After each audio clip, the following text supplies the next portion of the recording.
This is Autoline Daily, the show dedicated to enthusiasts of the global automotive industry. We start out today in Western Europe, where sluggish car sales show it's going to be a slow recovery from the COVID pandemic. LMC Automotive reports that sales are actually slowing compared to recent months.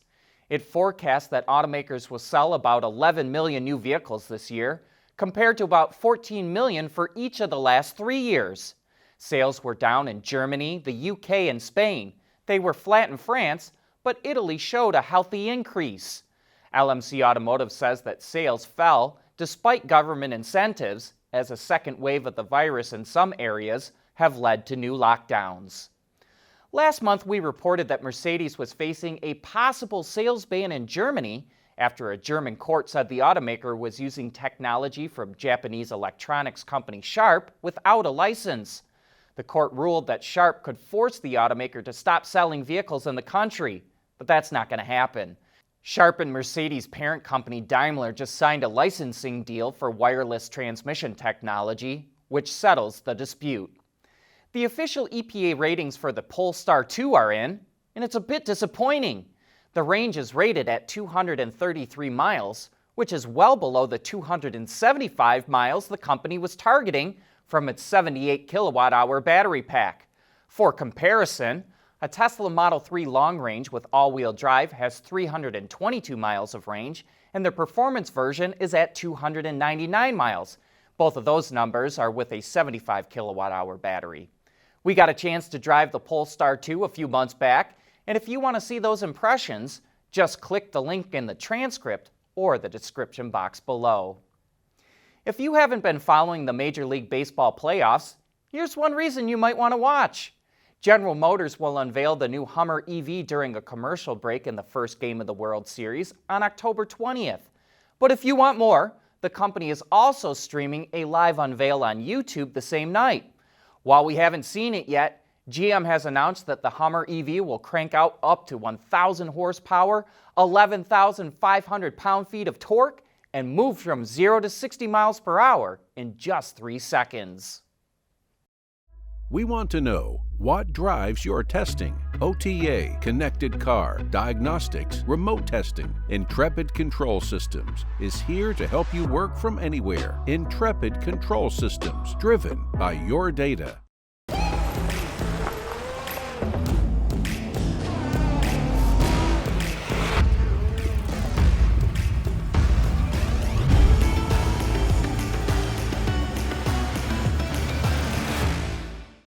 The world is changing at an ever-increasing pace. No matter what the mode of transportation, there is always the need for an efficient propulsion system.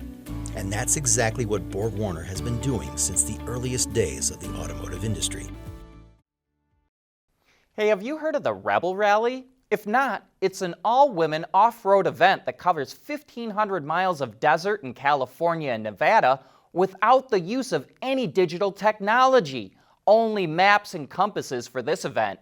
Kia and Lexus are going to compete in the Rebelle Rally, which starts on October 8th, but they are taking two very different approaches. Kia will compete in the bone stock crossover class with a 2020 Telluride SX, and as you can guess, the vehicle is bone stock, no upgrades on it. Lexus, on the other hand, will be taking a heavily modified version of its LX SUV, a concept called the J201. That name is an homage to the SUV's chassis and platform code. Add-ons include off-road bumpers, a winch, light bar, aggressive wheels and tires, underbody protection, an air snorkel, performance differentials and brakes, more storage, and a suspension system that raises an additional 1 to 4.8 inches depending on the selected drive mode. To help get through any obstacle, the engine is supercharged and now makes both 550 horsepower and 550 pound-feet of torque. The teams that Kia and Lexus have put together not only sound impressive, but also seem to have a chance at winning their classes too. Allison Transmissions launched a new electric axle for medium and heavy-duty trucks. It features 2 electric motors that can each generate 200 kilowatts of power and a peak combined power of 550 kilowatts. It's capable of a 23,000-pound gross axle weight ratio, and it also integrates a 2-speed transmission into the central housing. Hino Trucks, which is Toyota's big truck subsidiary, is equipping Allison's electric axle into its Hino XL7 truck, which it recently showcased. CompareTheMarket.com is helping to drive home that car enthusiasts are a real die-hard group.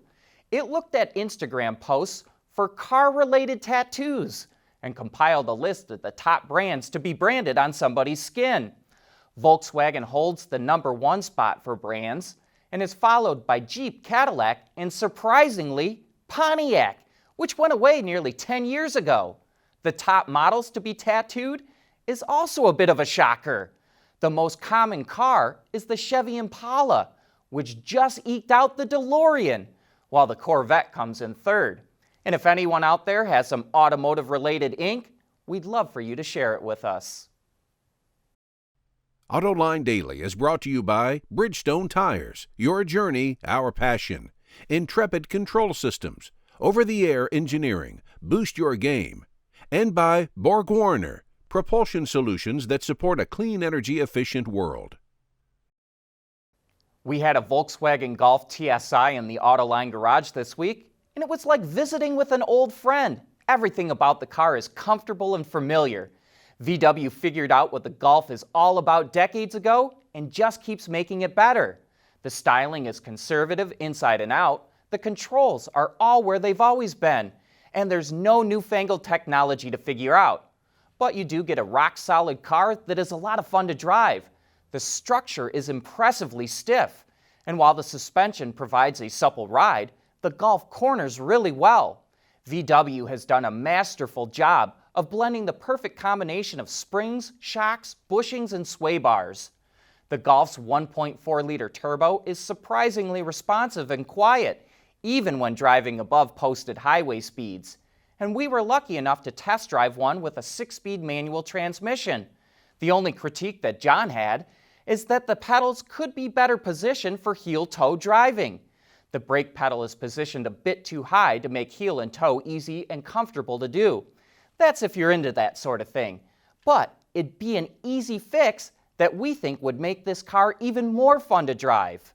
The EPA rates this powertrain combination at 31 miles to the gallon, but we were getting an indicated 42 mpg on the highway. The car we test drove was priced at a very competitive $24,115, but it lacks any advanced safety equipment, such as automatic emergency braking. VW really needs to step up its game in advanced safety and connectivity, not just with its most expensive models. One final note on this car. It's quite a collection of components from around the globe.